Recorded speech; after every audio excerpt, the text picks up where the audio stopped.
I was signing the lease renewal for our dream apartment when Jake told me he was moving in with Emma instead. My sister. The pen froze in my hand as he explained how their connection was deeper, more authentic than what we'd built over 3 years. What he didn't know was that his signature was already on documents that would make me the majority owner of Thompson Digital Marketing Agency. By the time he realized what had happened, I was already in North Carolina, and his clients were calling me boss. Before we jump back in, tell us where you're tuning in from, and if this story touches you, make sure you're subscribed, because tomorrow, I've saved something extra special for you. The worst part wasn't the betrayal itself, it was the timing. Jake had chosen the exact moment when I was most invested in our future to detonate everything we'd built. I'd been working 16-hour days for months, pouring everything into Thompson Digital Marketing Agency, the business we'd started together in my tiny East Austin apartment 2 years earlier. I'd handled the client acquisition, managed the creative campaigns, and built the relationships that kept our revenue climbing month after month. Jake focused on the technical side, the website builds and back-end systems, while I became the face clients trusted. That Tuesday morning in October, I'd woken up early to review the quarterly reports before our meeting with the landlord. The numbers were incredible. We'd grown from a 2-person operation to a team of 6 contractors, with a client roster that included some of Austin's hottest restaurants and 3 tech startups that were preparing for major funding rounds. I'd been the one pitching to Tony Castellano when he decided to trust us with his restaurant group's entire digital presence. I'd been the one staying up until 3 a.m. perfecting the social media campaigns that had doubled his weekend reservations. Jake rolled out of bed around 10, grabbed coffee, and seemed unusually quiet during our drive to the downtown office space we'd been renting for the past year. The lease renewal was supposed to be a formality, a simple signature on a 2-year extension that would give us stability as we continued scaling. I'd already mentally planned where we'd put the new designers' desks and had researched the conference room upgrade that would let us host bigger client presentations. The landlord's office felt sterile under the fluorescent lights, all beige walls and generic corporate artwork. Jake sat beside me, scrolling through his phone while I reviewed the terms one more time. Everything looked standard, the rent increase was reasonable, and the space would accommodate our growth perfectly. I signed my name with a flourish, already picturing the champagne toast we'd have later to celebrate another milestone. Then Jake cleared his throat and said he needed to talk to me about something important. The landlord had stepped out to make copies, leaving us alone in the small conference room. I looked up from the paperwork, expecting him to mention some technical issue with a client's website, or maybe suggest we grab lunch somewhere nice to celebrate. Instead, he was staring at his hands, his jaw tight, in a way that made my stomach drop. "Sarah, I can't sign this lease," he said quietly. "I'm moving out. I'm moving in with Emma." The words hit me like ice water. Emma. My sister Emma, who lived in North Austin, who'd been coming around more often lately, who'd been unusually interested in our business and asking detailed questions about our clients during family dinners. Emma, who'd always been the prettier sister, the one who got attention without trying. The one who'd somehow managed to convince herself that what other people had built was hers to take. I felt my hand still gripping the pen, my signature still wet on the lease document I'd just committed us to for 2 years. "What are you talking about?" I managed to say, though my voice sounded far away. Jake finally looked at me, and I saw something in his eyes I'd never seen before. Not guilt, not remorse, but a kind of cold certainty that made me realize this wasn't a conversation. This was a notification. "We've been seeing each other for a few months," he said. "It started as just talking, but it's become something real, something I can't ignore anymore." The conference room felt like it was shrinking around me. "A few months?" I repeated, trying to process the timeline.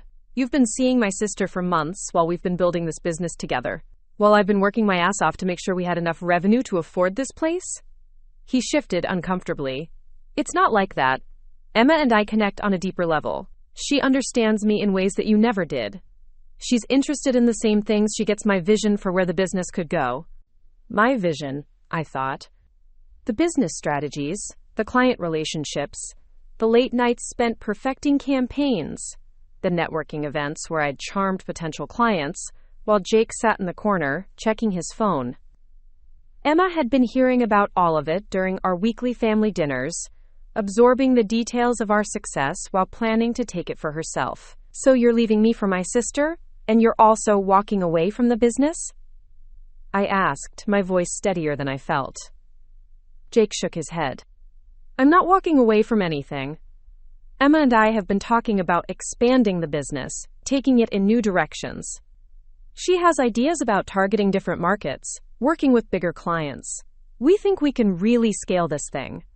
They'd been making plans about our business, our clients, our future, while I'd been working to make their dreams possible.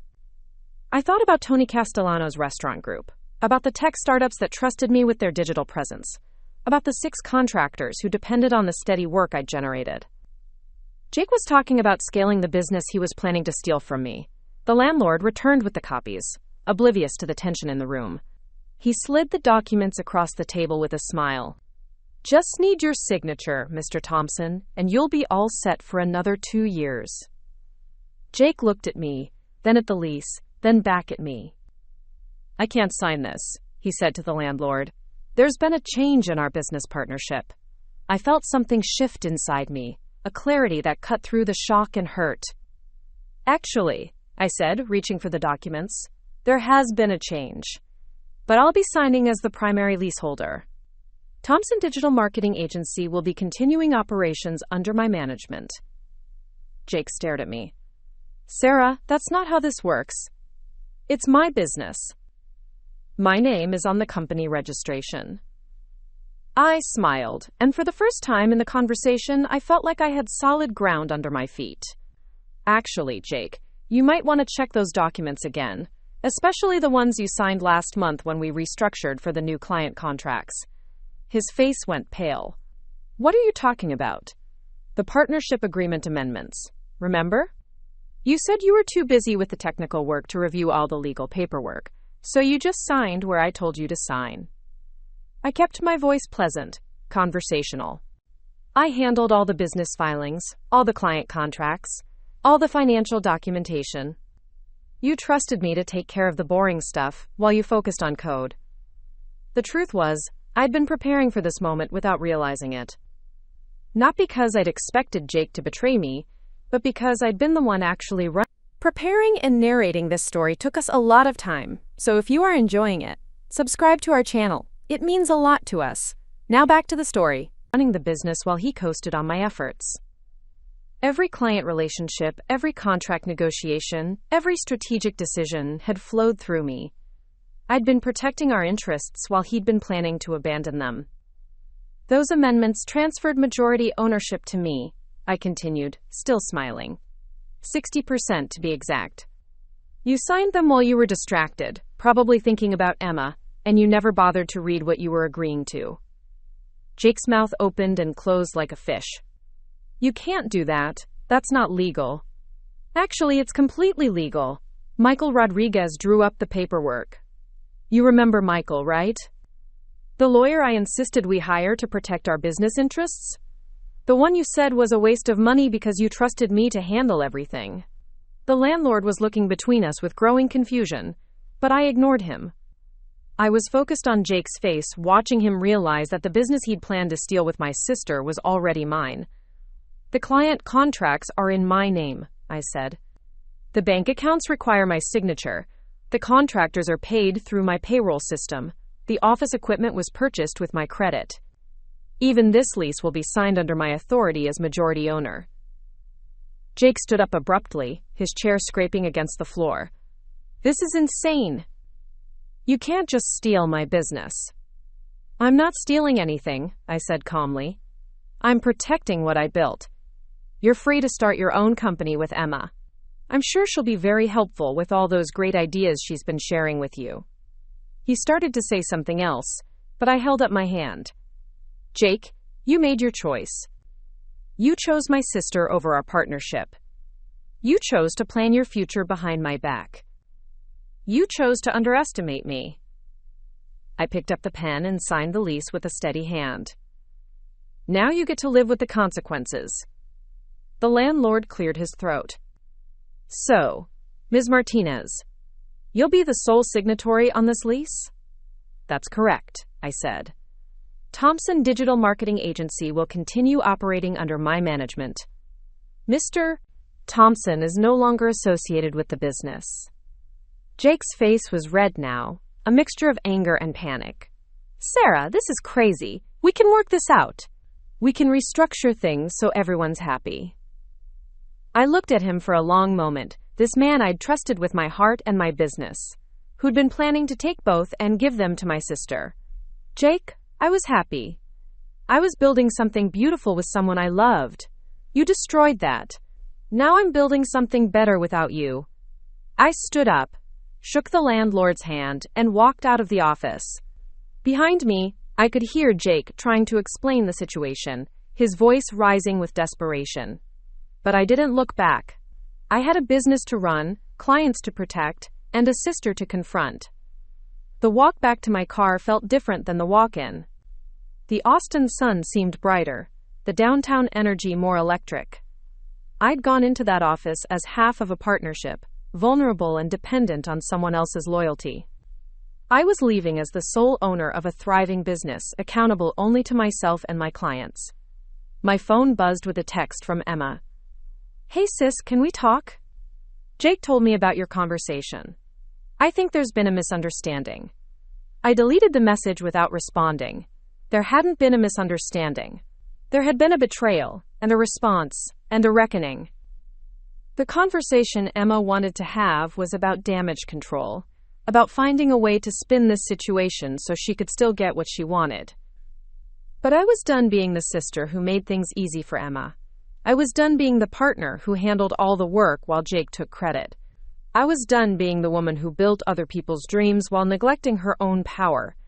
I had clients to call, contractors to reassure, and a business to transform. Jake and Emma could have each other. I was keeping everything else. The drive back to the office gave me time to think about my next moves. Tony Castellano's restaurant group was expanding into Houston, and he'd been talking about needing someone to handle the digital marketing for the new locations. The tech startups were preparing for their funding rounds, which meant bigger budgets and more complex campaigns. I had 6 contractors who depended on steady work, and I'd been the one building the relationships that kept them employed. Jake had been right about one thing. The business was ready to scale. He just wouldn't be part of that growth. I pulled into the parking garage under our office building, took a deep breath, and prepared to tell my team that we were about to become something bigger and better than we'd ever imagined. Without Jake. Without Emma. Without anyone who thought they could take what I'd built and call it their own. The elevator ride to the 5th floor felt like ascending to a new life. When the doors opened, I stepped out as the sole owner of Thompson Digital Marketing Agency, ready to show Austin what a woman scorned could build when she stopped sharing her power with people who didn't deserve it. The office felt different when I walked back in that afternoon. The open concept workspace with its exposed brick walls and industrial lighting fixtures looked exactly the same. But everything had shifted. David Kim looked up from his computer where he was coding a new client interface, and I could see the question in his eyes before he asked it. How did the lease signing go? Are we locked in for another 2 years? I set my purse down on my desk and looked around at the space we'd built together. Riley Chen was on a client call in the small conference room, her voice animated as she walked someone through a social media strategy. 2 of our freelance designers were hunched over their laptops near the windows, working on restaurant menus for Tony Castellano's newest location. This was my world, the empire I'd constructed one client relationship at a time, and Jake had thought he could just walk away with it. The lease is signed, I told David. But there's been a change in the business structure. Jake is no longer part of Thompson Digital Marketing Agency. David's eyebrows shot up. What happened? Is everything okay? I realized I was going to have this conversation multiple times today, and I needed to control the narrative. Jake has decided to pursue other opportunities.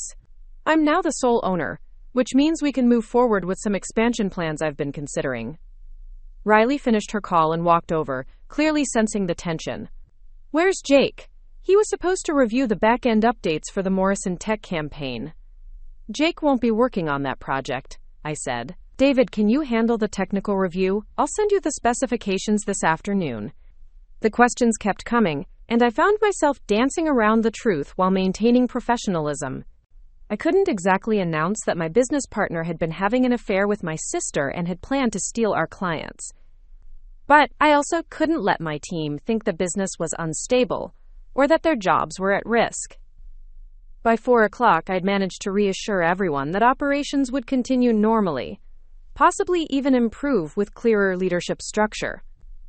I'd redistributed Jake's immediate responsibilities and scheduled individual meetings with each team member for the following day to discuss their roles in our new structure. But the real test would come when Jake realized what had actually happened. He'd left the landlord's office in a fury, but I knew it would take him time to process the legal implications of what I'd revealed. He'd probably call Emma first, seeking sympathy and strategizing about how to fight back. Then he'd contact a lawyer, only to discover that every document he'd signed over the past year had been carefully crafted to protect my interests. I was working through client emails when my phone rang. Emma's name flashed on the screen, and I felt my stomach tighten. I let it go to voicemail, then listened to the message while staring out at the Austin skyline. "Sarah, this is ridiculous. Jake told me what you said about the business ownership, and I know you're just upset right now. We need to talk like adults and figure out how to handle this situation. I'm your sister, and I care about you, but you're being completely unreasonable. Call me back." The tone was classic Emma, a mixture of condescension and fake concern that had worked on me for 27 years. She was positioning herself as the reasonable one, the mediator trying to fix a situation that had gotten out of hand. But she was also revealing that Jake had already run to her with the bad news, confirming that they'd been planning their future together using my work. I deleted the voicemail and went back to my emails. Tony Castellano had sent detailed feedback on the social media campaigns for his restaurant group, praising the creativity and asking about expanding our work to include his catering business. 3 other clients had sent similar messages, all of them addressing me directly, all of them treating me as the primary contact for their accounts. Jake's name wasn't mentioned in any of them. He'd been invisible to our clients, a behind-the-scenes figure who handled technical implementation while I managed relationships and strategy. The realization hit me that he'd been expendable all along, that the business would actually run more smoothly without him creating bottlenecks and requiring constant explanation of client needs. My phone buzzed with a text from an unknown number. "This is Jake. We need to talk. What you did today was illegal, and you know it. I'm coming to the office." I forwarded the message to Michael Rodriguez, my lawyer, with a note asking him to be available for a call. Then I gathered my things and prepared to leave. I had no interest in having a confrontation with Jake in front of my team, and I suspected he was angry enough to make a scene that would disrupt everyone's work. The parking garage felt like a refuge as I sat in my car, engine running, waiting to see if Jake would actually show up. I didn't have to wait long. His black Honda pulled into the garage 15 minutes later, and I watched him stride toward the elevators with the determined gait of someone preparing for battle. I gave him 10 minutes to discover I wasn't there, then drove home to my apartment in South Austin. The space I'd shared with Jake for 2 years felt hollow now, filled with evidence of a life I'd thought we were building together. His coffee mug was still in the sink from that morning. His laptop charger snaked across the dining table, where he'd been working the night before. The books on business strategy that I'd bought and he'd never read were stacked beside the couch. I walked through the rooms methodically, separating his belongings from mine in my mind. The furniture was mostly mine, purchased with money I'd earned before we started the business. The kitchen appliances were wedding gifts from when my cousin got married and couldn't fit them in her new place. The artwork was from local Austin artists I'd discovered at weekend markets. Jake's contribution to our shared space was surprisingly minimal, I realized. He'd been living in my world without really inhabiting it. My phone rang again. This time it was Michael Rodriguez. "Sarah, I got your text about Jake. Has he made any specific threats about the business ownership?" "He claims what I did was illegal," I said, "but he signed everything voluntarily. You were there for most of it." "That's correct. Every document was properly executed, and he had opportunities to review everything before signing. The partnership restructuring was legitimate business planning." Michael's voice was calm and professional. "Has he threatened any legal action?" "Not yet, but I think he's going to try to challenge the ownership transfer." "Let him try. We have a paper trail that would make any business law professor weep with joy." You protected your interests beautifully, even if you didn't realize it at the time. After we hung up, I poured myself a glass of wine and sat on my balcony overlooking the neighborhood I'd grown to love. The late afternoon sun was painting the sky orange and pink, and I could hear music drifting from the restaurant patios along South Lamar. This was my Austin, the city where I'd built something meaningful from nothing, where I'd learned to trust my instincts and fight for what I wanted. Jake and Emma could have each other, but they couldn't have this. They couldn't have the business I'd grown from late-night brainstorming sessions and weekend networking events. They couldn't have the client relationships I'd nurtured through careful attention and genuine care. They couldn't have the life I'd constructed through years of work and sacrifice. My phone buzzed with another text from Emma. "Sarah, you're being childish." Jake and I didn't plan for this to happen, but we can't ignore our feelings. The least you could do is be happy for us and not destroy his livelihood out of spite. I stared at the message for a long moment, marveling at the audacity.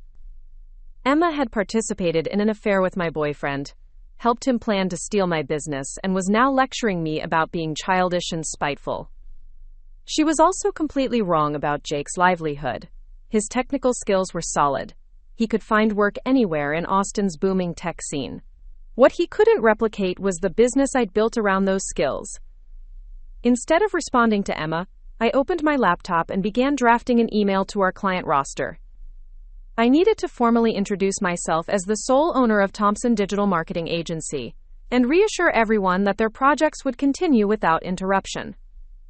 I also wanted to float some ideas for expanded services, capitalizing on the growth opportunities that Jake's departure would actually make possible. The email took me 2 hours to perfect. I wanted the tone to be confident but not arrogant, professional but warm, informative but not overly detailed about the change in business structure. I scheduled it to send first thing Monday morning, giving me the weekend to prepare for whatever reaction it might generate. Saturday morning brought another series of calls and texts from both Jake and Emma, escalating in frustration and desperation. Jake had apparently spent Friday evening researching business law and had convinced himself that he could challenge the ownership transfer. Emma was alternating between guilt trips about family loyalty and threats about what our parents would think when they found out how I was treating her. I ignored all of them and spent the day doing something I hadn't done in months, enjoying my life without worrying about anyone else's needs or feelings. I went to the farmer's market downtown, bought fresh flowers for my apartment, and had lunch at a new restaurant that had been requesting a meeting about their digital marketing needs. I was conducting business development while Jake and Emma were conducting damage control. The restaurant owner, a woman named Sophia who'd moved to Austin from San Antonio, was exactly the kind of client I loved working with. She had vision, ambition, and enough business sense to understand that good marketing was an investment, not an expense. We spent 2 hours discussing her goals for the restaurant, her target demographic, and her plans for eventual expansion to other Texas cities. "I've heard great things about your agency," Sophia said as we shared a dessert that was almost too beautiful to eat. "Tony Castellano speaks very highly of your work, and his places are always packed." "Tony's been wonderful to work with," I said. "He trusts our creative process and gives us the freedom to develop campaigns that really connect with his customers." "That's exactly what I'm looking for. I don't want a vendor who just posts pretty pictures on Instagram. I want a partner who understands hospitality and can help me build something lasting." We shook hands on a trial contract that would be worth more than any single project Jake had ever brought to the business. Sophia's restaurant was the kind of account that could anchor our expansion into the hospitality sector, providing steady revenue and referrals to other restaurant owners. I walked back to my car, feeling energized in a way I hadn't experienced in months.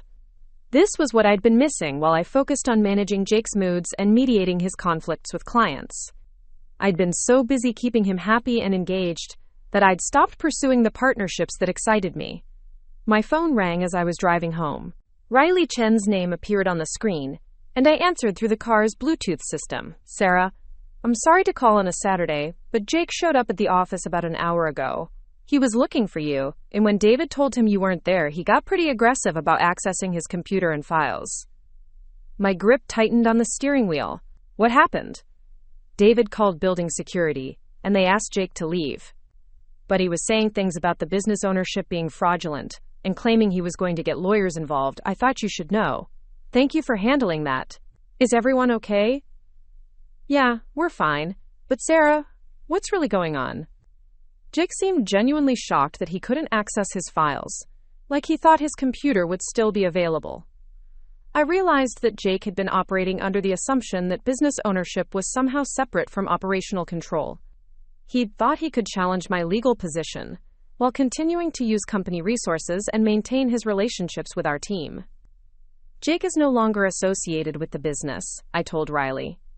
His access to company files and systems was revoked yesterday, after he informed me he was pursuing other opportunities. If he contacts you or anyone else on the team directly, please let me know immediately. After we hung up, I called Michael Rodriguez again. His voicemail said he was with family but would return calls on Sunday for urgent matters. I left a detailed message about Jake's attempt to access company property and his threats about legal action. Sunday morning brought a surprise. My parents had driven up from San Antonio, and they were sitting in my apartment complex parking lot when I returned from a run. My mother was in the passenger seat of their silver SUV, and my father was standing beside the driver's door, both of them looking like they were preparing for an intervention. I walked over slowly, still catching my breath from my 5-mile loop around the neighborhood. Hey, Mom, Dad, this is unexpected. Emma called us, my mother said without preamble. She's very upset about this situation with Jake and the business. She says you're not taking her calls. That's correct, I said. I'm not taking her calls. My father cleared his throat. Sarah, honey, we don't understand what's happening. Emma says Jake ended your relationship, and now you're trying to steal his business. That doesn't sound like you. I looked at my parents. These people who'd raised me to be fair and forgiving, who'd spent 27 years encouraging me to be the peacemaker in every conflict with Emma. They'd driven 2 hours based on Emma's version of events, and they were here to convince me to be reasonable. Jake didn't just end our relationship, I said carefully. He ended our relationship to be with Emma. And he didn't create the business. I did. He was a technical contractor who I elevated to partner status, because I thought we were building a life together. My mother's face went pale. Emma didn't mention that she was involved romantically. Emma has been having an affair with my boyfriend for months while I worked 16-hour days to grow our business. Now she's playing the victim because I won't hand over everything I've built so they can start their new life with my work. The silence stretched between us, broken only by the sound of traffic on South Lamar and a dog barking somewhere in the complex. My parents exchanged glances, and I could see them processing this information, recalibrating their understanding of the situation. Sarah, my father said slowly, are you saying that Emma was seeing Jake while you were still together? I'm saying that Emma and Jake have been planning their future using my business as the foundation, and they assumed I'd either give them what they wanted or be too hurt to fight back. I wiped sweat from my forehead with the back of my hand. They were wrong about the second part. My mother got out of the SUV and hugged me, something she hadn't done in months. Honey, we had no idea. Emma made it sound like you were being vindictive about a normal breakup. It's not a normal breakup when your sister steals your boyfriend, and your boyfriend tries to steal your business. I hugged her back, feeling some of the tension I'd been carrying in my shoulders start to release. I've spent 3 years building something meaningful, and I'm not going to let them destroy it because they fell in love. We spent the next hour sitting on my balcony while I explained the timeline of Jake's betrayal and Emma's involvement. My parents listened without interrupting, occasionally asking clarifying questions about the business structure or the legal documents I'd mentioned. By the time I finished, they looked exhausted. What do you need from us? My father asked finally. I need you to understand that I'm not the villain in this story, I said. I'm not trying to hurt Emma or Jake. I'm trying to protect what I've built from people who thought they could take it without consequences. My mother reached over and squeezed my hand. We understand. And we're proud of you for standing up for yourself. They stayed for dinner, and we talked about the business in ways we'd never discussed before. My parents had always known I was successful, but they'd never really understood the scope of what I'd accomplished. As I walked them through client relationships and revenue growth, I could see them realizing that Thompson Digital Marketing Agency wasn't just a job for me. It was a legacy. When they left that evening, I felt more grounded than I had since Jake's revelation in the landlord's office. I had my family's support, legal protection for my business interests, and a clear vision for moving forward without the dead weight of a partner who'd never valued what we were building together. Monday morning would bring new challenges, but I was ready for them. Jake and Emma could have their romance. I was keeping everything else that mattered. Monday morning arrived with the Austin heat already building before sunrise. I'd been awake since 5, reviewing client files and preparing for what I knew would be a challenging week. The email I'd scheduled to our client roster had gone out at 8 sharp, and responses were already flooding my inbox. Most were congratulatory, expressing confidence in my leadership and excitement about the expanded services I'd mentioned. A few asked direct questions about Jake's departure, but the tone remained professional and supportive. Tony Castellano's response arrived at 9:15, and it made me smile for the first time in days. "Sarah, this is fantastic news. I've always known you were the driving force behind our campaigns. Let's schedule a meeting this week to discuss the Houston expansion. I have 3 locations ready to launch, and I want Thompson Digital Marketing Agency handling everything from day one." I was forwarding Tony's email to Riley when David Kim knocked on my office door. His expression was troubled, and he was holding his laptop like he was carrying bad news. "We have a problem," he said, settling into the chair across from my desk. "Jake contacted 3 of our freelancers this weekend. He's telling them that there's been a hostile takeover of the business and that they should stop working on current projects until the legal situation is resolved." My coffee cup stopped halfway to my lips. "Which freelancers?" "Marcus, Jennifer, and Alex. Marcus called me this morning asking if it was true that you'd stolen the business from Jake. Jennifer sent an email saying she was uncomfortable working on the Morrison Tech project until she understood what was happening. Alex just stopped responding to messages entirely." I set down my coffee and opened my laptop. This was exactly the kind of disruption I'd hoped to avoid. But I should have anticipated that Jake would try to create chaos among our contractor network. He was attacking the operational foundation of the business, trying to prove that I couldn't maintain service quality without him. "What did you tell Marcus?" I asked. "I told him that you're the majority owner and that all current projects are proceeding as planned, but he seemed confused about the timeline of when you became majority owner. He thought Jake was the primary owner, since the business is called Thompson Digital Marketing Agency." I realized that this was a perception problem I'd need to address systematically. Jake's last name on the business title had created an assumption about ownership that didn't match the legal reality. Our freelancers, and probably some clients, had been thinking of Jake as the boss and me as his partner, when the opposite had been true for months. "Send me contact information for all 3 of them," I said. "I'll call each one personally today and clarify the situation. In the meantime, can you cover the technical components of their projects if they decide not to continue?" David nodded.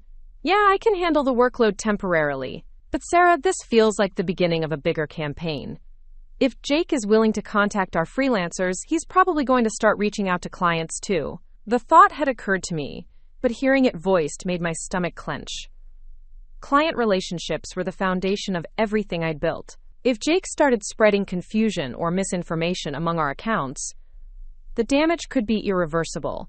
I spent the morning making calls. Marcus, the graphic designer who'd been working with us for 18 months, was relieved to hear directly from me about the business structure. He'd been worried that a corporate takeover might mean changes to his contract terms or creative freedom. Once I explained that I'd been the primary contact for all his projects and that nothing would change except improved communication, he agreed to continue with current work and committed to 3 upcoming projects.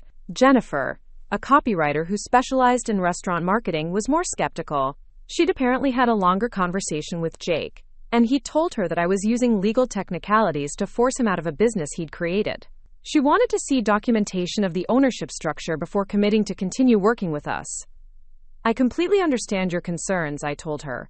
"I'll have my lawyer send you a summary of the business registration and partnership agreements. You'll see that I've been the majority owner since our restructuring last year, and that Jake's departure is his choice, not something I'm forcing." Alex, the web developer who handled back-end maintenance for several of our clients, didn't answer my calls. His voicemail was full, and he hadn't responded to emails since Friday. I suspected Jake had convinced him that the business was unstable and that jumping ship was the safest option. By noon, I had a clearer picture of Jake's strategy. He was positioning himself as the wronged party, the technical genius who'd been betrayed by a manipulative partner. He was spreading just enough doubt about the legitimacy of my ownership to create operational problems without making specific accusations that could get him in legal trouble. Riley knocked on my door as I was finishing lunch at my desk. "Sarah, I just got off the phone with Morrison Tech. They received a call this morning from someone claiming to be Jake Thompson, saying that Thompson Digital Marketing Agency was experiencing internal issues that might affect project timelines." I felt my jaw clench. Morrison Tech was one of our most important clients, a startup preparing for a Series A funding round that depended heavily on their digital marketing strategy. Any perception of instability could cause them to switch agencies, which would cost us $60,000 in revenue and damage our reputation in the tech community. "What did they want to know?" I asked. "They wanted confirmation that their project was secure, and that we had the technical resources to handle their campaign launch next month." I assured them that everything was on track, but they asked for a formal letter from you as the business owner, detailing the team structure and timeline commitments. I pulled up a new document and began drafting the letter immediately. Morrison Tech needed to see confidence and competence, not defensiveness or uncertainty. I outlined our team capabilities, confirmed all deadline commitments, and included testimonials from other tech clients who'd successfully launched with our support. As I was polishing the letter, my phone rang. The caller ID showed Jake's number, and I realized this was the call I'd been expecting since Friday. I let it ring twice before answering, wanting to sound calm rather than eager or anxious. "Jake, Sarah, we need to talk. This whole situation has gotten out of hand, and you're destroying relationships that took us years to build." His voice was strained, and I could hear Emma talking in the background, though I couldn't make out her words. They were together, probably strategizing about how to approach me, and Jake was clearly the designated spokesperson. "I'm not destroying anything," I said evenly. "I'm protecting the business from people who were planning to steal it. That's not what happened, and you know it. Emma and I developed feelings for each other, and instead of handling it like adults, you've turned it into some kind of corporate warfare." I almost laughed. Corporate warfare. As if Jake had ever understood the strategic elements of running a business. As if he'd ever thought beyond the immediate technical tasks I assigned him. "Jake, you contacted our freelancers and told them to stop working. You called our clients and suggested the business was unstable. If anyone is engaging in corporate warfare, it's you. I'm trying to protect my interests. You can't just steal a business because your feelings are hurt." "I didn't steal anything. I legally own 60% of Thompson Digital Marketing Agency, as documented in agreements you signed voluntarily. You're free to start your own business with Emma, but you're not taking my clients, my team, or my work." The silence stretched for nearly 30 seconds. I could hear Emma's voice more clearly now, and she sounded frustrated, like she was coaching Jake through arguments he wasn't making effectively. "Sarah," Jake said finally, "Emma wants to talk to you. She thinks we can work this out if we just communicate honestly. I have nothing to say to Emma. She made her choices, and now she gets to live with them. She's your sister. She loves you, and she's devastated that you're cutting her out of your life over this." I felt something cold settle in my chest. Emma was devastated. Emma loved me. Emma wanted to work things out. It was the same manipulation pattern she'd used our entire lives, positioning herself as the victim whenever her actions had consequences. "Jake, let me be very clear about something. Emma participated in an affair with my boyfriend while I was working to build a business that you both planned to steal. She's not devastated about losing me. She's devastated about losing access to what I've built. That's not true. She never wanted to hurt you. She just wanted to fuck my boyfriend and take my business without me noticing." Very considerate of her. Jake's sharp intake of breath told me I'd finally cut through his protective narrative about Emma's intentions. She was there with him, probably listening to every word, and she'd just heard me describe their relationship in terms that couldn't be romanticized or justified. "We're going to fight this," Jake said, his voice harder now. We're going to prove that those partnership agreements were signed under false pretenses. Good luck with that. Make sure you have plenty of money for legal fees, because Michael Rodriguez loves a good intellectual challenge.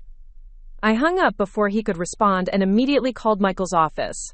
His assistant put me through within minutes, and I summarized the conversation, along with Jake's attempts to disrupt business operations. Sarah, this is exactly what I expected, Michael said.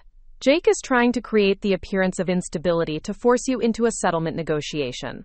He's hoping that the operational disruption will cost you enough money that you'll agree to give him a larger share of the business, just to make the problem stop. Can he actually challenge the partnership agreements? He can try, but his chances of success are minimal. Every document was properly executed, and we have witnesses to the signing sessions. More importantly, he continued to operate under the terms of those agreements for months after signing them, which constitutes acceptance of the new structure. Michael's confidence was reassuring, but I knew that Jake's harassment of freelancers and clients could damage the business, even if his legal challenges failed. I needed to get ahead of the narrative and demonstrate that Thompson Digital Marketing Agency was stronger without him, not weaker. That afternoon, I scheduled individual calls with every major client, not to defend myself against Jake's allegations, but to discuss expansion opportunities and enhanced services. I'd realized that Jake's departure actually freed me to pursue partnerships and strategies that he'd resisted. The call with Tony Castellano was particularly productive. He'd been wanting to integrate our digital marketing with his restaurant management software for months, but Jake had claimed it was too technically complex. Without Jake's limitations, I could bring in specialized developers and create the comprehensive solution Tony needed. Sarah, I've been waiting for this conversation, Tony said when I explained the integration possibilities. Jake always made it sound impossible, but I knew there had to be a way to connect these systems. There absolutely is. I've already contacted a development team that specializes in restaurant tech integration.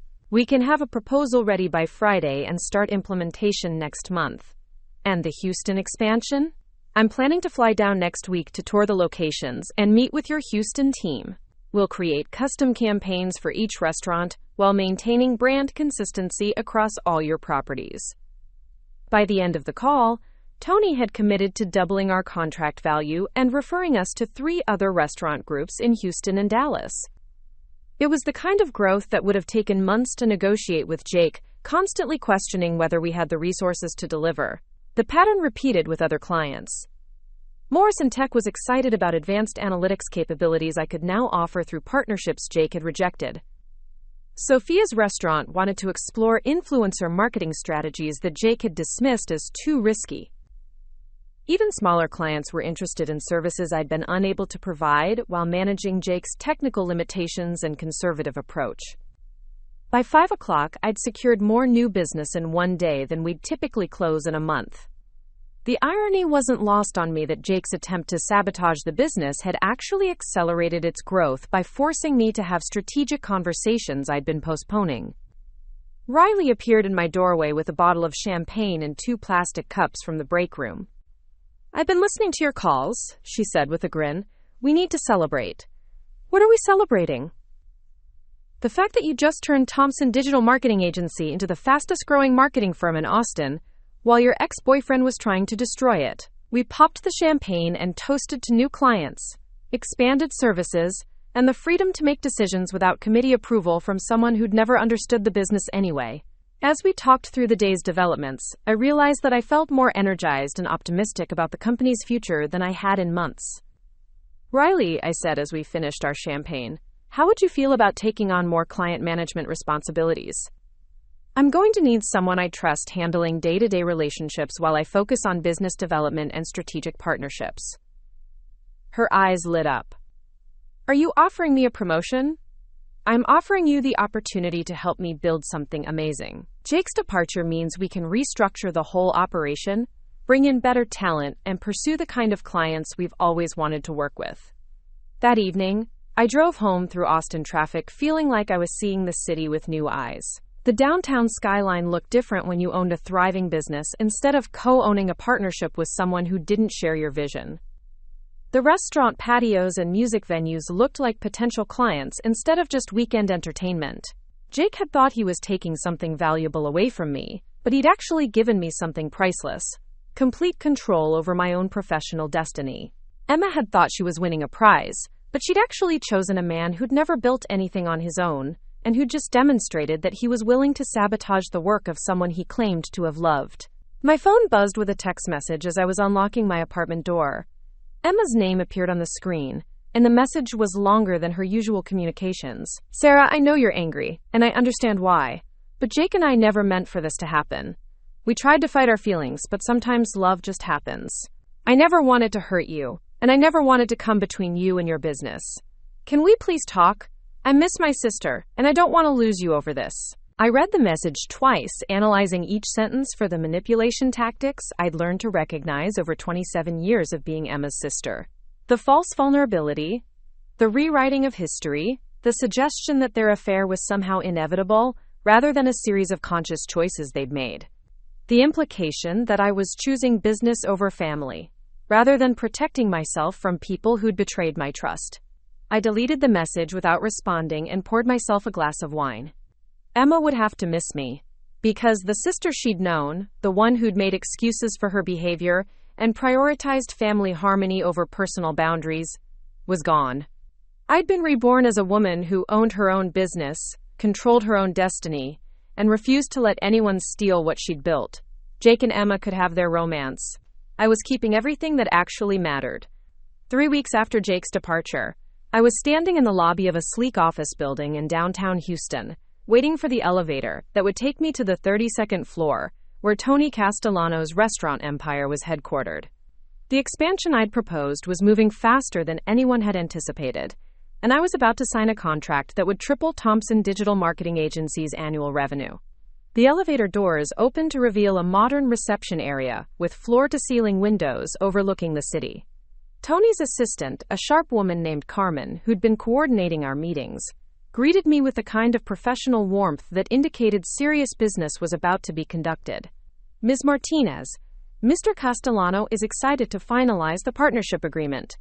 He's been telling everyone that you're the marketing genius who's going to revolutionize how his restaurants connect with customers." The conference room was filled with Tony's executive team, including the general managers from his 3 new Houston locations and the regional director who'd been skeptical about hiring an Austin-based agency. I'd spent the past week preparing presentations that would address every concern and demonstrate capabilities that went far beyond what Jake had ever imagined possible.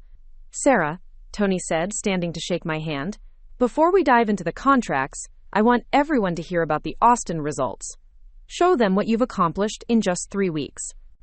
I opened my laptop and displayed the metrics that told the story of Thompson Digital Marketing Agency's transformation. Website traffic for Tony's Austin restaurants had increased by 40%. Social media engagement was up 60%. Most importantly, weekend reservations had grown by 35%, directly attributable to the targeted campaigns we'd launched. "These numbers represent more than just marketing success," I told the room. "They represent a comprehensive understanding of your brand, your customers, and your growth objectives. When you partner with Thompson Digital Marketing Agency, you're not just hiring a service provider. You're gaining a strategic ally who's invested in your long-term success." The regional director, a man named Frank, who'd been questioning whether a small Austin agency could handle Houston's competitive restaurant market, leaned forward in his chair. "Ms. Martinez, these results are impressive, but Austin and Houston are different markets. How do you plan to adapt your strategies for our demographic?" I'd anticipated this question and had spent days researching Houston's food scene, analyzing competitor strategies, and identifying opportunities that larger agencies had missed. "Frank, you're absolutely right that Houston requires a different approach. That's why I've developed market-specific campaigns for each location, incorporating local cultural elements, neighborhood demographics, and competitive positioning." I clicked to the next slide, which showed mock-ups of social media campaigns tailored to each Houston location. The campaign for the downtown restaurant emphasized business lunch specials and happy hour promotions. The campaign for the location near the University of Houston focused on student-friendly pricing and group dining options. The campaign for the upscale area highlighted premium ingredients and sophisticated dining experiences. Each campaign maintains Tony's brand identity while speaking directly to the local community, I continued. "We're not applying a one-size-fits-all template. We're creating authentic connections between your restaurants and the people who live and work in each neighborhood. The presentation lasted 90 minutes, and by the end, Frank was nodding approvingly and asking technical questions about implementation timelines. The general managers were excited about the creative concepts and eager to begin local market testing. Tony was smiling with the satisfaction of someone who'd made exactly the right business decision. "Sarah, let's make this official," Tony said, sliding a contract across the table. Thompson Digital Marketing Agency is now the exclusive digital marketing partner for Castellano Restaurant Group, effective immediately. I signed the contract with a steady hand, trying to maintain professional composure while internally celebrating the moment that would establish my agency as a major player in the Texas hospitality market. The deal included a 12-month commitment worth $300,000, with performance bonuses that could push the total value above $400,000. As I was gathering my materials after the meeting, Carmen approached with a message that made my day even better. "Ms. Martinez, Mr. Castellano wanted me to tell you that he's already received calls from 2 other restaurant groups asking about your services. He's happy to provide references if you're interested in expanding your Houston presence." The flight back to Austin gave me time to process what had just happened. 6 months ago, I'd been splitting revenue with Jake and limiting my growth to projects he felt comfortable managing. Now I was flying home from a meeting that had established Thompson Digital Marketing Agency as a regional powerhouse, with expansion opportunities I'd never imagined possible. But the real transformation wasn't just professional. I was returning to Austin as a woman who'd bet everything on her own vision and won. I'd taken the worst betrayal of my life and turned it into the catalyst for the biggest success of my career. Jake and Emma had thought they were stealing my future. Instead, they'd freed me to build something far more valuable than what I'd lost. My phone buzzed with a text message as the plane was descending into Austin Bergstrom International Airport. David Kim was updating me on the day's developments at the office, and the news was overwhelmingly positive. 2 new clients had signed contracts, 3 existing clients had approved expanded services, and Riley had successfully managed a crisis with a restaurant client's social media account. "Office is running smoothly," David's message concluded. "Riley handled the crisis like a pro, and everyone's excited about the Houston expansion. By the way, Jake called the office again today asking to speak with you. Riley told him you were out of town on business development. He didn't leave a message." I smiled at the image of Jake calling an office he no longer had any connection to, probably hoping to create more disruption or gather intelligence about the business he'd forfeited. The fact that he was still trying to insert himself into Thompson Digital Marketing Agency's operations suggested that he and Emma were beginning to understand what they'd actually lost. The Uber ride from the airport to my South Austin apartment took me through neighborhoods I'd driven through countless times, but everything looked different now. The restaurants and bars weren't just entertainment venues. They were potential clients who might benefit from the marketing strategies I'd developed. The office buildings and tech campuses weren't just Austin landmarks. They were home to startups and established companies that might need digital marketing services. I'd always loved Austin, but now I owned a piece of it. Thompson Digital Marketing Agency was becoming part of the city's business ecosystem, and I was establishing myself as someone who could help other entrepreneurs and business owners achieve their growth objectives. My apartment felt different too. The space I'd shared with Jake for 2 years had been transformed into my personal sanctuary, a place where I could plan strategies, review client proposals, and celebrate successes without having to consider anyone else's needs or opinions. I'd rearranged the furniture, hung new artwork, and created a home office that reflected my professional ambitions. As I was unpacking my laptop and reviewing the contracts I'd signed in Houston, my phone rang. The caller ID showed my mother's number, and I answered with genuine enthusiasm for the first time in weeks. "Mom, you're not going to believe what happened today." "Tell me everything, honey. Your father and I have been wondering how the Houston meetings went." I spent 30 minutes describing the presentations, the contract negotiations, and the expansion opportunities that were already emerging from the partnership. My mother listened with the kind of engaged attention that told me she was finally understanding the scope of what I'd built. "Sarah, I'm so proud of you," she said when I finished. "You've turned something terrible into something amazing." "Thanks, Mom. It feels good to finally be building something that's completely mine." There was a pause, and I could sense that she wanted to ask about Emma but wasn't sure how to approach the subject. My sister had been calling our parents regularly, trying to maintain the narrative that she and Jake were the victims of my unreasonable behavior. "Honey," Emma called yesterday. "She's really struggling with the situation, and she asked if we thought you might be willing to have a conversation with her." I felt my jaw tighten. Emma was still trying to use our parents as intermediaries, still hoping to find a way to manipulate the situation in her favor. But I was done allowing her to control the narrative or dictate the terms of our relationship. "Mom, I'm not interested in having a conversation with Emma. She made her choices, and now she gets to live with them. I'm building a new life that doesn't include people who betrayed my trust." "But she's your sister, Sarah. Family is supposed to forgive each other. Family is supposed to protect each other, not steal each other's boyfriends and businesses. Emma crossed a line that can't be uncrossed, and I'm not going to pretend otherwise just to make everyone else comfortable." After we hung up, I poured myself a glass of wine and sat on my balcony, looking out at the Austin skyline and thinking about the concept of family. For 27 years, I'd been taught that family loyalty meant accepting Emma's behavior, making excuses for her choices, and prioritizing family harmony over personal boundaries. I'd been the responsible sister, the one who cleaned up messes and smoothed over conflicts. But that version of family had been built on my willingness to sacrifice my own needs for everyone else's comfort. Emma had exploited that dynamic, confident that I would never really fight back because family was supposed to forgive everything.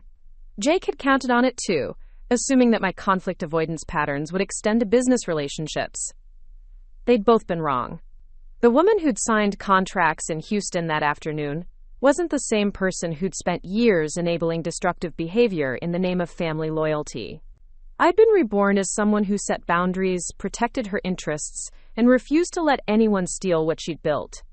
My phone buzzed with a text from Riley. "Sarah, I hope Houston was amazing. Just wanted you to know that Jake showed up at Central Perk Cafe this afternoon while I was having coffee with David. He didn't approach us, but he was definitely watching our table. David thinks he's trying to gather information about the business. Should we be concerned?" I stared at the message, feeling a mixture of irritation and pity. Jake was apparently stalking my employees, hoping to learn about the success he'd forfeited when he chose Emma over our partnership.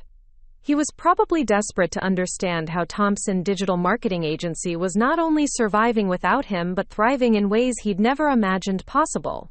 I texted back, "Not concerned about Jake's coffee shop surveillance. He's welcome to watch us succeed from whatever distance makes him comfortable. Thanks for the heads up." But Jake's behavior was becoming increasingly erratic, and I suspected that his relationship with Emma was facing the reality of what they'd actually gained versus what they'd lost. Emma had won a man who'd betrayed his business partner for her, but she'd lost access to the family resources and support system she'd always taken for granted. Jake had won a woman who'd participated in deceiving her own sister, but he'd lost the business that had defined his professional identity and financial security. 3 days later, I was reviewing quarterly financial reports when Riley knocked on my office door with an expression that mixed amusement with concern. "Sarah, you need to see this. Emma just posted something on Facebook that's getting a lot of attention." She handed me her phone, and I saw a lengthy post from Emma that began with, "Sometimes life forces you to make impossible choices between your heart and your family. I never wanted to hurt my sister, but I can't apologize for falling in love with someone who understands me completely." The post continued for several paragraphs, describing her relationship with Jake as a deep spiritual connection that transcended conventional morality. She portrayed their affair as an inevitable meeting of soulmates who'd tried to resist their feelings out of respect for family relationships. She positioned me as someone who'd chosen business success over family bonds, someone who'd been too proud to forgive and too selfish to celebrate her sister's happiness. "Look at the comments," Riley said. "People are not buying what she's selling." I scrolled through the responses, and Riley was right.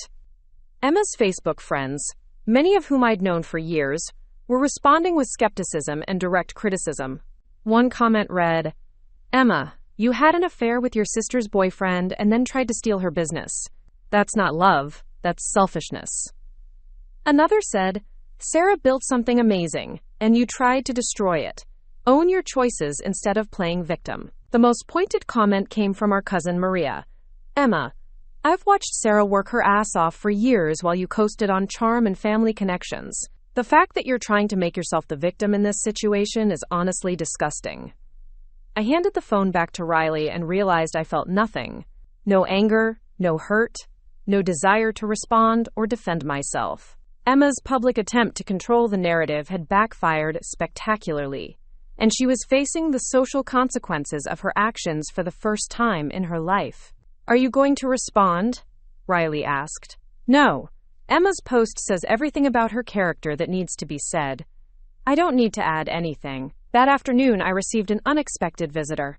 Alex, the web developer who'd stopped responding to my calls after Jake contacted him, was standing in our office reception area looking uncomfortable and slightly embarrassed. Sarah, I was hoping we could talk, he said when I approached. I think I may have made a mistake. We sat in the small conference room, and Alex explained that Jake had contacted him the day after our ownership conversation, claiming that I'd manipulated legal documents to steal the business. Jake had offered him a position with a new company he and Emma were planning to start, promising higher pay and more creative freedom. I was interested at first, Alex admitted. Jake made it sound like you were this controlling partner who'd been holding everyone back. But then I started asking questions about the new company, and nothing added up. He couldn't give me specifics about funding, client commitments, or even basic business registration. Alex had done his own research, talking to other contractors who'd worked with us, and discovering that I'd been the primary contact for all his projects. He'd also heard about the Houston expansion and the new clients we'd signed, realizing that Thompson Digital Marketing Agency was growing rapidly rather than struggling with internal problems. I want to apologize for disappearing without explanation, Alex continued. And I want to know if there's still a place for me on your team. I've learned a lot about loyalty and professionalism from this experience. I looked at Alex, this talented developer who'd been manipulated by Jake's desperation and Emma's strategic thinking.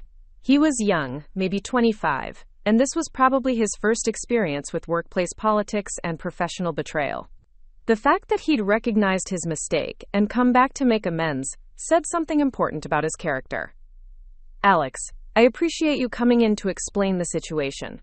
Thompson Digital Marketing Agency is growing rapidly, and we need reliable technical talent.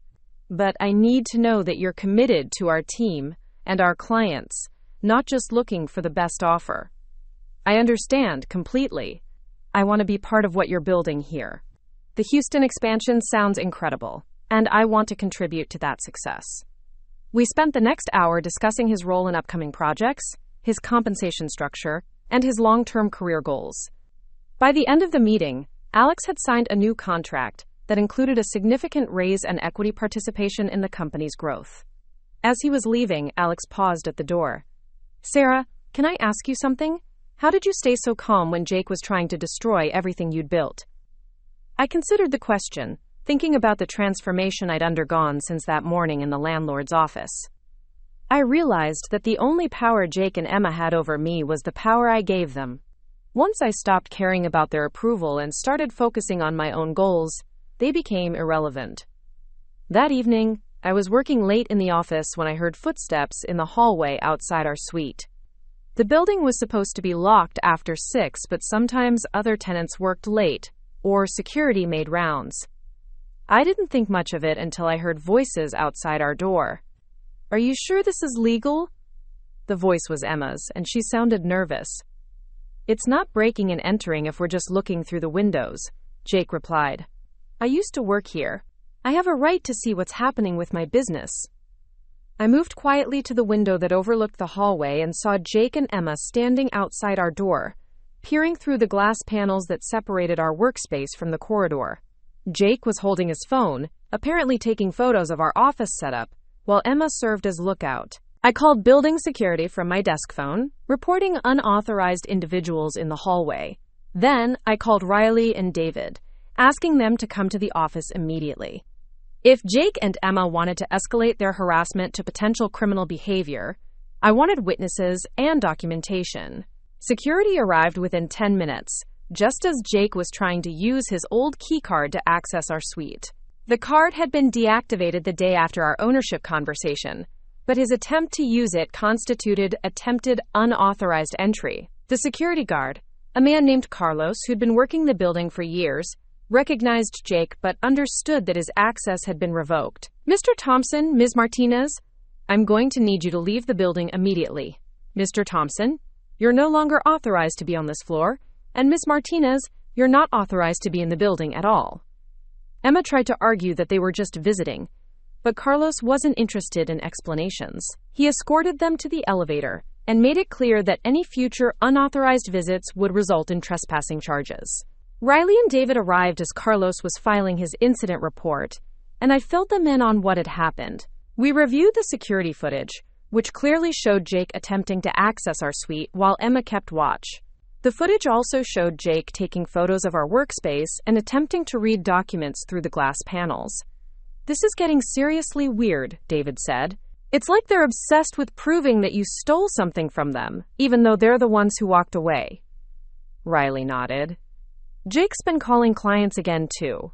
Morrison Tech mentioned that someone claiming to be from Thompson Digital Marketing Agency had contacted them about, quote, transitional services during our ownership change. They were confused because we'd never mentioned any transition. I realized that Jake and Emma's behavior was escalating beyond professional harassment into something that felt genuinely threatening. They weren't just trying to damage my business.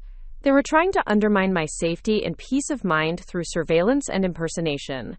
The next morning, I called Michael Rodriguez and described the previous night's events, along with the ongoing pattern of harassment. He listened without interrupting, then asked me to forward him the security footage and any documentation of Jake's client communications. "Sarah, this has moved beyond a business dispute into potential criminal behavior. I'm going to contact the police and file a report about the harassment and attempted unauthorized access. I'm also going to send a cease and desist letter to both Jake and Emma, making it clear that any further contact with you, your employees, or your clients will result in legal action." Michael's intervention had immediate effects. Within 48 hours, both Jake and Emma had received formal legal notices prohibiting them from contacting me directly or indirectly, visiting my office or apartment, or interfering with my business operations. The notices also warned that impersonating Thompson Digital Marketing Agency representatives could result in fraud charges. The harassment stopped completely. No more phone calls, no more text messages, no more surprise visits to the office. Jake and Emma had apparently realized that their behavior was creating legal problems that could seriously damage their futures. But the silence also brought an unexpected sense of closure. For weeks, I'd been operating in crisis mode, responding to their attacks and protecting my business from their sabotage attempts. Now, with legal protection in place, I could focus entirely on growth and expansion without constantly watching for the next disruption. 2 months after the Houston contract signing, Thompson Digital Marketing Agency had grown to 12 full-time employees and was operating out of a larger office space in a more prestigious downtown building. We'd added 3 major clients in Dallas, 2 in San Antonio, and were considering expansion into Oklahoma City and New Orleans. Riley had been promoted to Director of Client Services, David had become our Chief Technology Officer, and Alex had proven himself as a reliable team member who brought creative technical solutions to complex marketing challenges. We'd also hired a business development specialist, a senior graphic designer, and a data analyst who specialized in restaurant and hospitality marketing. The financial transformation was even more dramatic. Thompson Digital Marketing Agency's annual revenue had grown from $200,000 to over $800,000 in less than 6 months. We were profitable, stable, and positioned for continued expansion into markets that had never been accessible when I was sharing decision-making authority with Jake. More importantly, I was happy. I loved walking into our new office every morning, knowing that every decision was mine to make and every success was mine to celebrate. I loved working with clients who appreciated our creativity and trusted our strategic vision. I loved leading a team of talented professionals who shared my commitment to excellence and growth. On a Friday evening in December, I was celebrating our latest client victory with the team at a rooftop bar downtown when my phone buzzed with a text from an unknown number. The message was from Jake, sent from what was apparently a new phone number since his original number had been blocked. "Sarah, I know I'm not supposed to contact you, but I wanted you to know that Emma and I broke up. You were right about everything. I'm sorry for what we did to you, and I'm sorry for how I handled the aftermath. I hope you can forgive me someday." I showed the message to Riley, who was sitting beside me at the bar. She read it and shook her head. Too little, too late. Also, notice how he's still making it about him. I hope you can forgive me someday. Instead of, I hope you're happy. Or I'm glad your business is successful. I deleted the message without responding and ordered another round of drinks for the team. Jake's apology was meaningless because it was motivated by his relationship failure, not by genuine remorse for his actions. If he and Emma were still together and happy, he would never have acknowledged that I was right about anything. But more importantly, his apology was irrelevant to my life. I'd moved so far beyond the pain of his betrayal that his regret couldn't reach me. The woman he'd destroyed no longer existed. I'd been reborn as someone stronger, more successful, and infinitely more happy than the person who'd walked into that landlord's office 6 months earlier. As I looked around the rooftop bar at my team celebrating another successful quarter, I realized that Jake and Emma had given me the greatest gift of my life. They'd forced me to discover my own strength, my own vision, and my own capacity for building something meaningful without depending on anyone else's loyalty or approval. Thompson Digital Marketing Agency wasn't just a business. It was proof that I could transform betrayal into empowerment, heartbreak into success, and loss into gain. I'd taken everything they'd tried to steal and made it bigger, better, and more valuable than they'd ever imagined possible. The Austin skyline stretched out below us, glittering with lights from restaurants, bars, and office buildings where entrepreneurs and business owners were building their dreams. Some of them were probably dealing with partnership disputes, romantic betrayals, or family conflicts that felt insurmountable. I wanted to tell them what I'd learned, that the people who betray you are actually showing you who they really are, and that knowledge is power. I raised my glass to the city I'd conquered and the life I'd built from the ashes of someone else's selfishness. Jake and Emma could keep their romance. I'd kept everything that actually mattered, and I'd made it mine forever. The invitation arrived on Thompson Digital Marketing Agency letterhead, embossed with gold foil and printed on the kind of heavy cardstock that announced serious celebration. I was holding the proof copy that our printer had delivered, reviewing the final details for the event that would mark exactly 1 year since Jake had walked out of that landlord's office, and inadvertently launched my transformation into Austin's most successful marketing entrepreneur. The invitation read, Thompson Digital Marketing Agency cordially invites you to celebrate 1 year of unprecedented growth, innovation, and success. Join us for an evening of recognition, networking, and vision for the future of digital marketing in Texas. The party would be held at the Four Seasons Austin, overlooking Lady Bird Lake, with a guest list that included every major client, industry leader, and business partner who'd contributed to our meteoric rise. It was going to be the kind of event that established Thompson Digital Marketing Agency not just as a successful business, but as a cultural force in Austin's entrepreneurial ecosystem. Riley was sitting across from me in our corner office on the 40th floor of the newest downtown tower, reviewing the RSVP list on her tablet. Our new headquarters occupied the entire floor, with floor-to-ceiling windows that offered panoramic views of the city we'd conquered. The space was modern, sophisticated, and designed to impress clients who were accustomed to working with major agencies in Dallas and Houston. Sarah, we're at capacity for the Four Seasons event, Riley said, scrolling through confirmations. Tony Castellano is flying in from Houston with his entire executive team. Morrison Tech is sending their founders, plus the venture capital partners who funded their Series B round. And 3 restaurant groups from Dallas are coming specifically to meet with you about potential partnerships. I looked around our office, taking in the team of 23 full-time employees who are working at custom-designed workstations throughout the open concept space. Our revenue had crossed the $2 million mark 3 months ahead of projections, and we were already planning expansion into Phoenix and Nashville. The growth had been so rapid that we'd outgrown 2 office spaces and hired 3 rounds of new talent in less than 12 months. But the numbers only told part of the story. The real transformation was cultural and personal.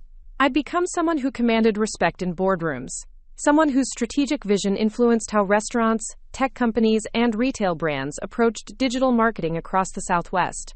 Industry publications were writing profiles about my leadership style and innovative campaign strategies. Speaking invitations were arriving from marketing conferences in New York, Los Angeles, and Chicago. Most importantly, I'd become someone who was completely immune to the kind of betrayal that had once devastated me. The woman who'd been destroyed by Jake and Emma's affair no longer existed. In her place was someone who understood that other people's choices revealed their character, not her worth. David Kim appeared at my office door holding a tablet with what looked like breaking news. "Sarah, you need to see this. Someone just tagged Thompson Digital Marketing Agency in a LinkedIn post that's going viral."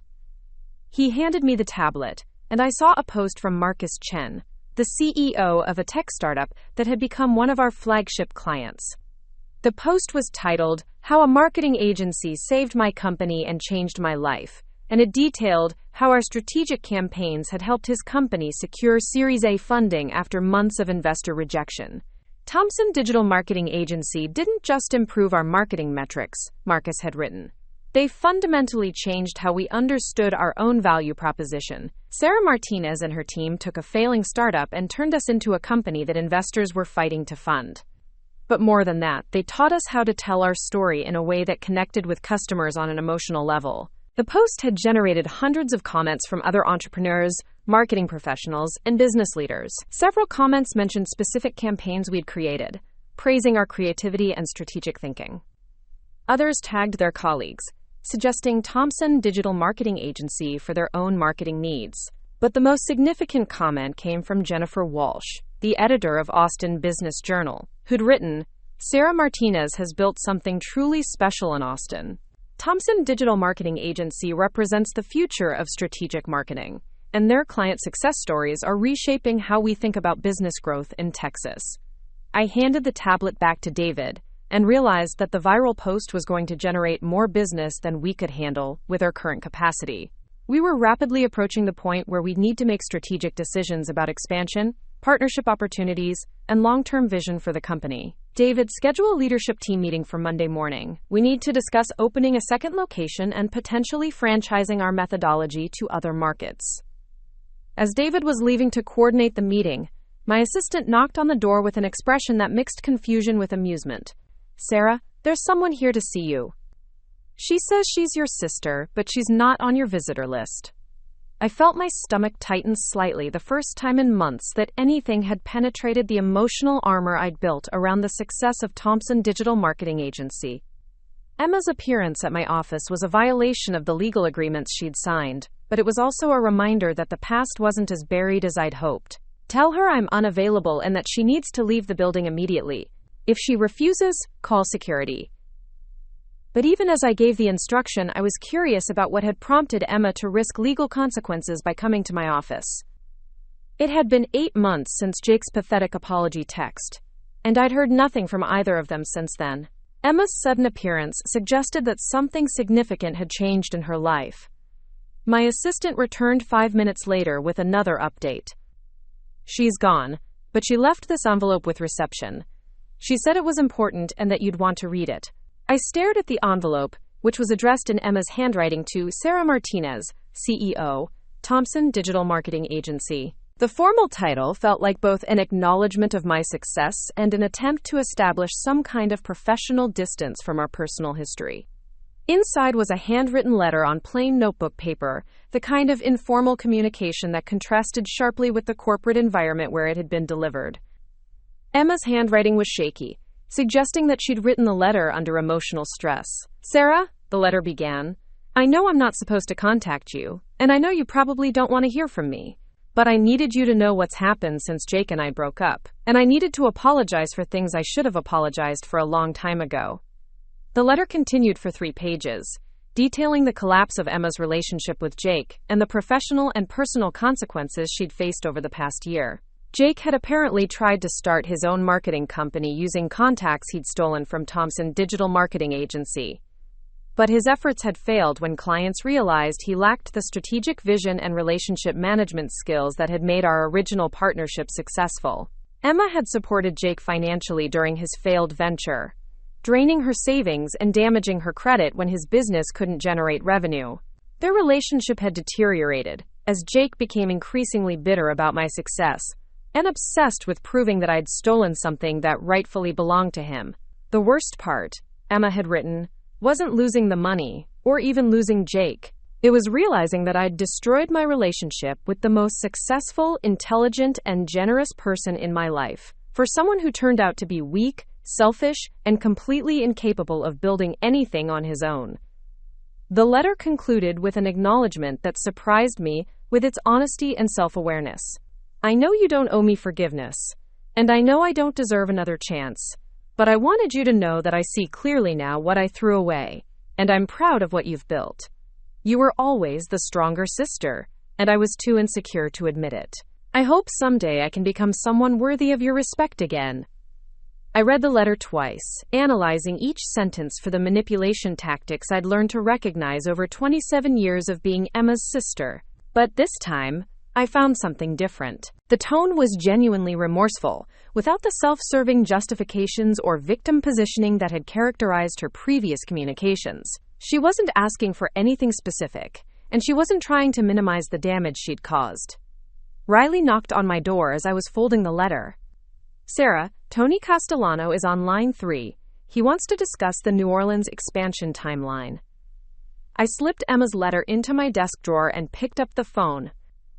Tony's voice was energetic with the kind of excitement that meant significant business opportunities were about to be discussed.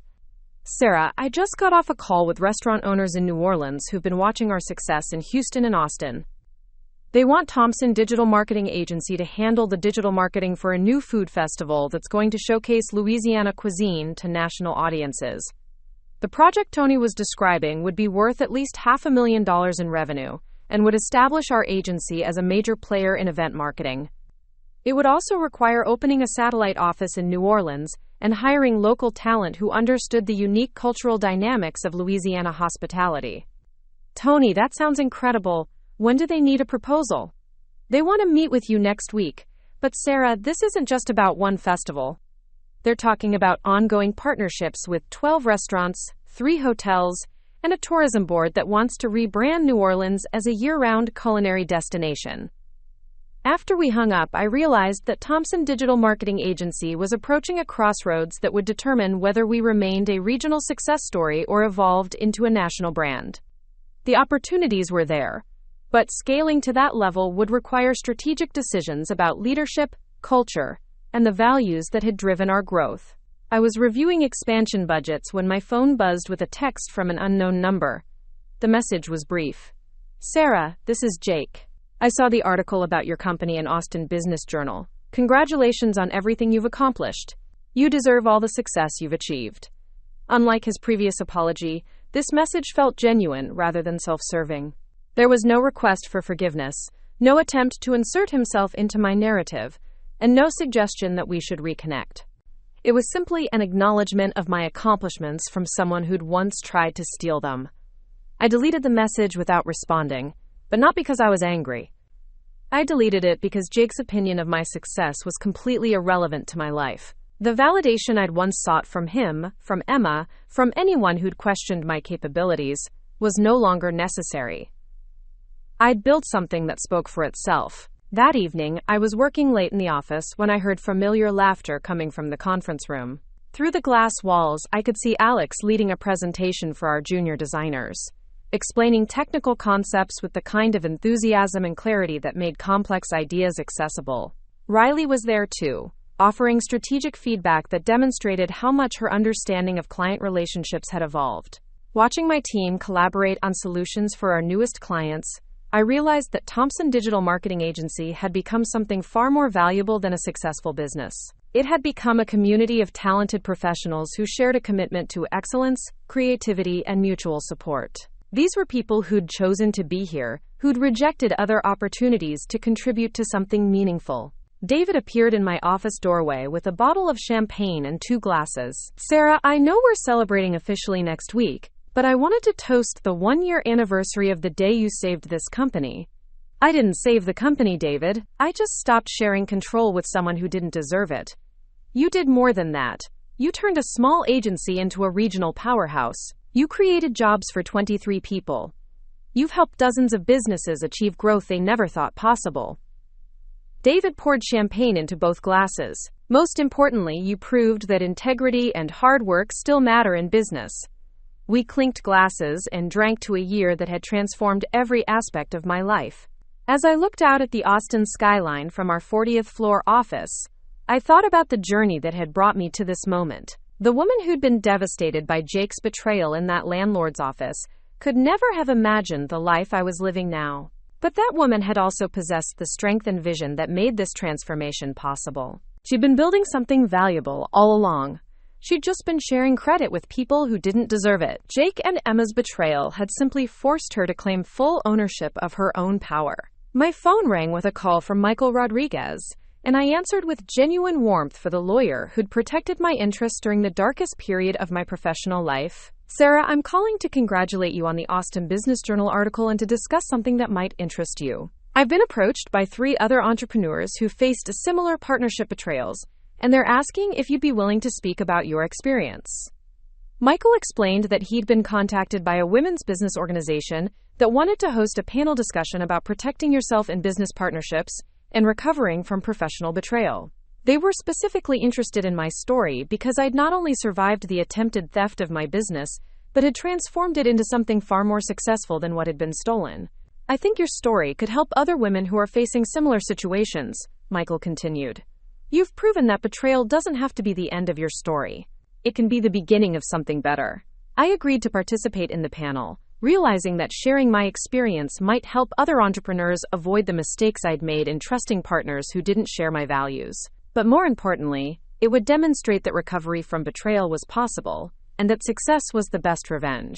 The following week brought the celebration party at the Four Seasons Austin, and the event exceeded every expectation I'd had for marking Thompson Digital Marketing Agency's transformation.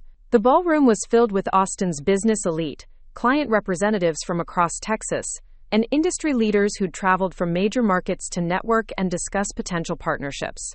Tony Castellano gave a speech that brought the room to its feet, describing how our strategic campaigns had revolutionized his restaurant group's customer engagement and revenue growth. Morrison Tech's founders presented a case study showing how our marketing strategies had contributed to their successful funding rounds and national expansion. But the most meaningful moment came when Riley introduced me to the audience as the visionary leader who turned betrayal into triumph and built Austin's most innovative marketing agency from the ashes of someone else's selfishness. As I stood at the podium looking out at the faces of clients, employees, and industry partners who'd supported Thompson Digital Marketing Agency's growth, I realized that this wasn't just a business celebration. It was a celebration of resilience, integrity, and the power of refusing to let other people's choices define your worth. A year ago, I told the audience, I learned that the people closest to me were planning to steal the business I'd built. That betrayal could have destroyed my career, my confidence, and my faith in human nature. Instead, it freed me to discover what I could accomplish when I stopped sharing control with people who didn't deserve it. The applause was thunderous, and I could see people throughout the room nodding with recognition. Many of them had faced similar challenges in their own businesses, moments when partners, employees, or family members had attempted to take credit for their work or undermine their success. Thompson Digital Marketing Agency's growth this year represents more than revenue increases or client acquisition, I continued. It represents proof that your worth isn't determined by other people's loyalty. It's determined by your commitment to excellence, your willingness to take risks, and your refusal to let anyone else control your destiny. After the formal presentations, I moved through the crowd accepting congratulations and discussing future collaborations. Several restaurant groups wanted to explore partnerships similar to our work with Tony Castellano. 2 tech companies were interested in our data analytics capabilities. A hotel chain was considering hiring us to rebrand their properties for millennial travelers. But the conversation that moved me most came from a young woman named Jennifer, who approached me near the end of the evening. She was probably 25, impeccably dressed, and had the kind of nervous energy that indicated she was working up courage to say something important. Ms. Martinez, I'm Jennifer Walsh from Austin Business Journal. I wrote the profile about your company, and I wanted to thank you personally for sharing your story. I recognized her name from the article that had generated significant media attention for Thompson Digital Marketing Agency. Jennifer, thank you for the beautiful piece. You captured something important about the relationship between personal integrity and business success. Actually, there's something I didn't include in the article that I wanted you to know.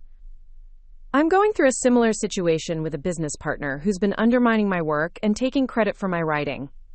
Reading about how you handled your betrayal gave me the courage to protect myself legally and professionally. Jennifer explained that she'd been co-founding a digital media startup with a partner who'd been presenting her work to investors as his own ideas. She'd been afraid to confront the situation because she feared losing the business entirely.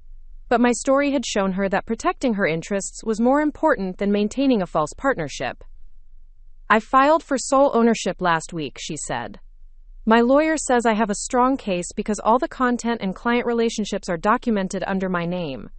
I never would have had the courage to fight back if I hadn't seen how you turned your betrayal into something amazing." As Jennifer walked away, I realized that the most valuable outcome of Thompson Digital Marketing Agency's success wasn't the revenue growth or industry recognition. It was the example we'd set for other entrepreneurs who were facing betrayal, manipulation, or exploitation in their professional relationships. My story was becoming a template for fighting back and winning. The party concluded with a private toast among my core team, the group of professionals who'd helped transform Thompson Digital Marketing Agency from a partnership recovering from betrayal into a regional powerhouse with national ambitions. As we raised our glasses on the Four Seasons terrace overlooking Lady Bird Lake, I felt a sense of completion that had nothing to do with business metrics. "To Thompson Digital Marketing Agency," Riley said, "and to the woman who proved that the best revenge is massive success. We drank to a year that had transformed every aspect of my life, and to a future that was entirely under my control." As I looked around at the team I'd assembled, the city I'd conquered, and the empire I'd built from the ruins of someone else's betrayal, I realized that Jake and Emma had given me the greatest gift possible. They'd forced me to discover my own strength. The woman who'd walked into that landlord's office a year ago, devastated by her partner's betrayal and her sister's participation in it, no longer existed. In her place was someone who understood that other people's choices revealed their character, not her worth. Someone who'd learned to protect her interests without apology. Someone who'd built something beautiful from the ashes of other people's selfishness. Thompson Digital Marketing Agency was more than a business. It was proof that betrayal could be transformed into empowerment, that heartbreak could become the foundation for unprecedented success, and that the people who tried to steal your dreams were actually showing you how valuable those dreams really were. Jake and Emma could keep their romance, their regrets, and their attempts at reconciliation. I'd kept everything that actually mattered, and I'd made it mine forever. The future belonged to people who created value, protected their interests, and refused to let anyone else write their story. As we walked out of the Four Seasons, into the warm Austin night, I knew that tomorrow would bring new opportunities, new challenges, and new chances to prove that integrity and excellence always triumph over betrayal and manipulation. Thompson Digital Marketing Agency was just the beginning of what I could accomplish when I stopped sharing control with people who didn't deserve it. The morning sun streamed through the floor-to-ceiling windows of my penthouse office in downtown Austin, casting golden light across the mahogany desk, where I was reviewing acquisition proposals for Thompson Digital Marketing Agency's expansion into the West Coast market. 5 years had passed since Jake's betrayal launched my transformation from vulnerable partner to industry titan, and the view from the 52nd floor reflected how completely my world had changed. Thompson Digital Marketing Agency, now operated in 12 cities across the United States, employed over 200 professionals, and generated annual revenue that exceeded $15 million. We'd become the premier digital marketing firm for hospitality, tech, and retail brands throughout the South and Southwest, with satellite offices in New Orleans, Phoenix, Nashville, Denver, Seattle, and Los Angeles. Industry publications regularly featured our innovative campaigns, and Harvard Business School had developed a case study around our rapid expansion strategy. But the numbers, impressive as they were, only told part of the story. The real transformation was cultural and personal.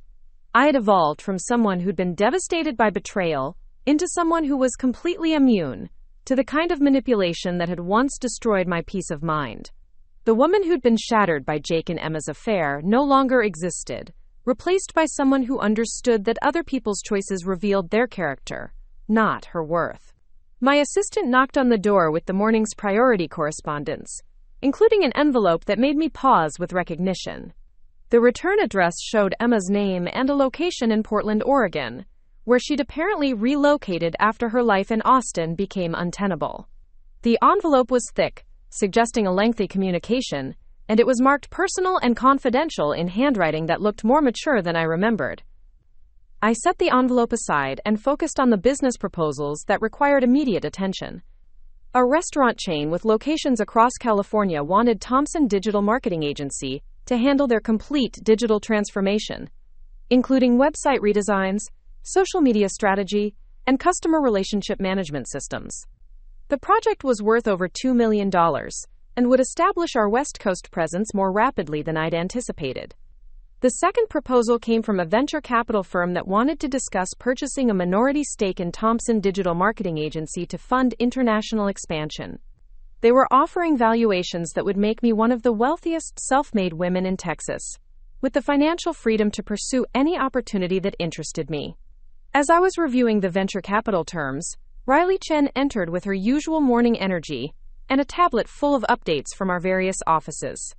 She'd grown from my first promoted employee to chief operating officer, and her strategic thinking had been instrumental in our national expansion. Today she looked particularly excited about something. "Sarah, you need to see the overnight responses to our LinkedIn post about the Seattle office opening," Riley said, settling into the chair across from my desk. "We've received 47 inquiries from potential clients, including 3 from companies that specifically mentioned wanting to work with you personally."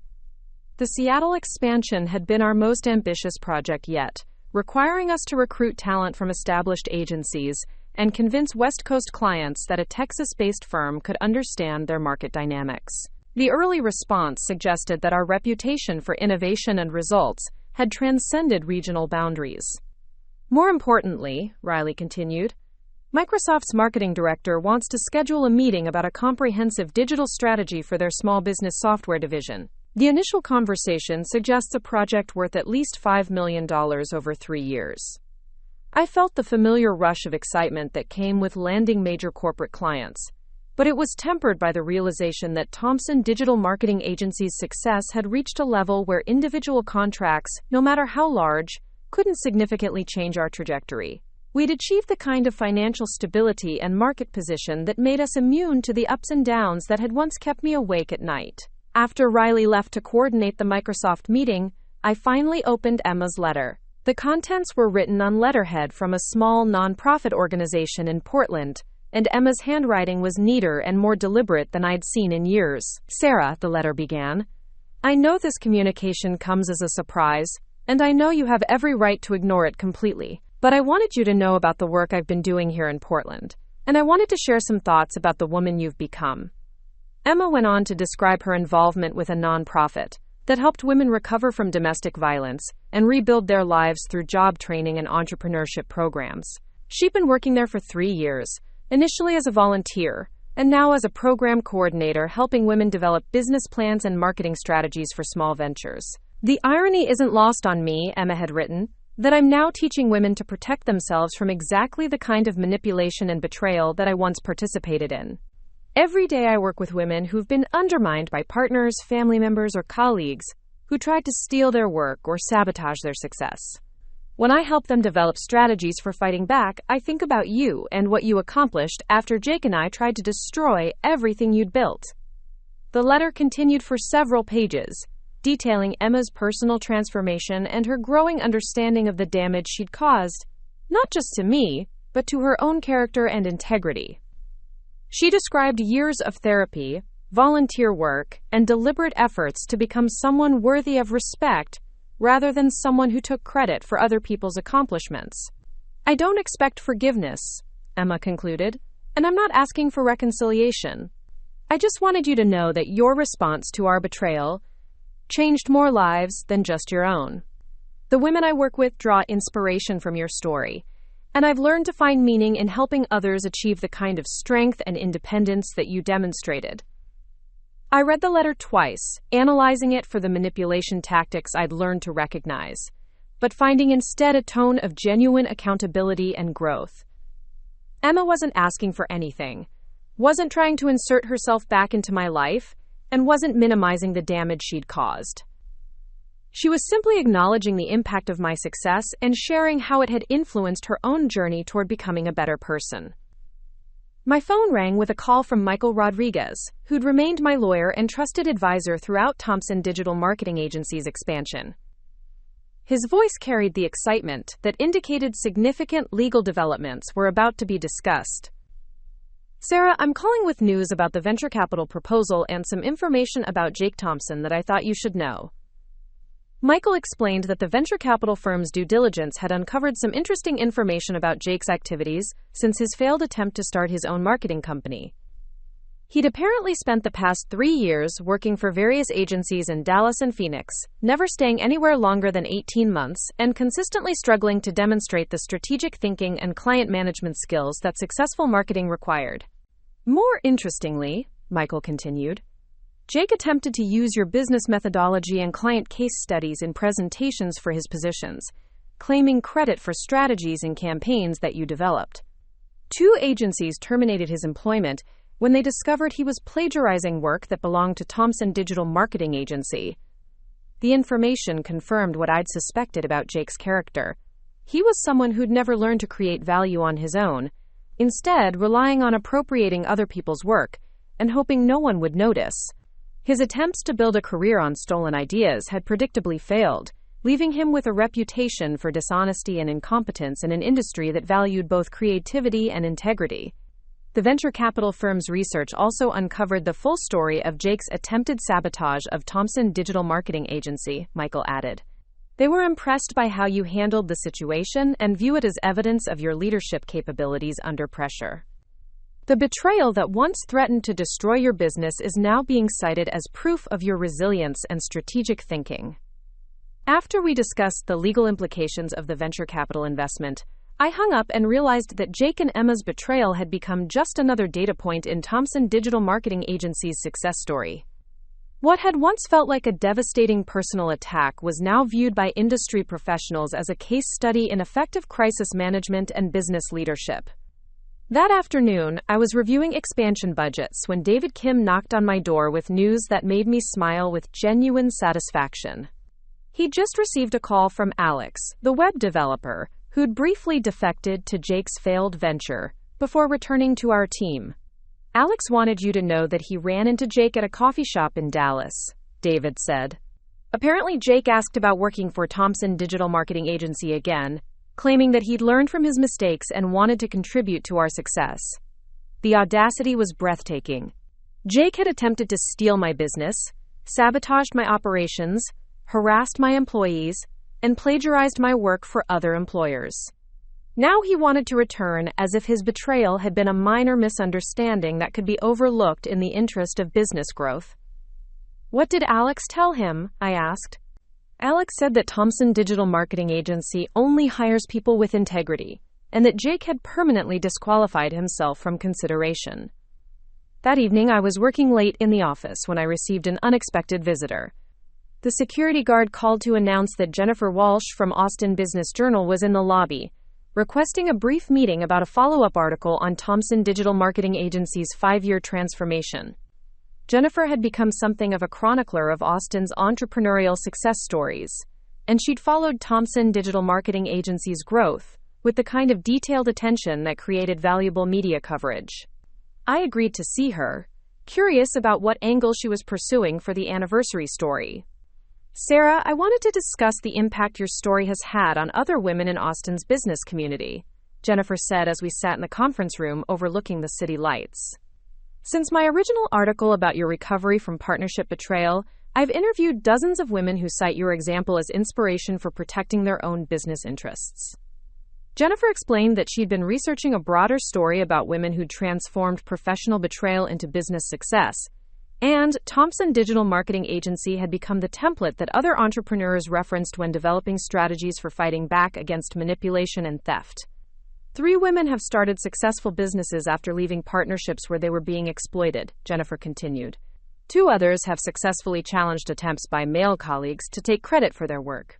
1 woman used your legal strategies to prevent a business partner from stealing her client list when he tried to start a competing firm. The conversation reinforced something I'd been realizing throughout Thompson Digital Marketing Agency's expansion. Success that emerged from overcoming betrayal carried a different kind of power than success achieved through conventional paths. People who'd been tested by betrayal and emerged stronger possessed a resilience and strategic thinking that couldn't be taught in business school. There's something else I wanted to discuss, Jennifer said. I've been contacted by a publisher who's interested in a book about your transformation from betrayed partner to industry leader. They think your story could inspire other entrepreneurs who are facing similar challenges.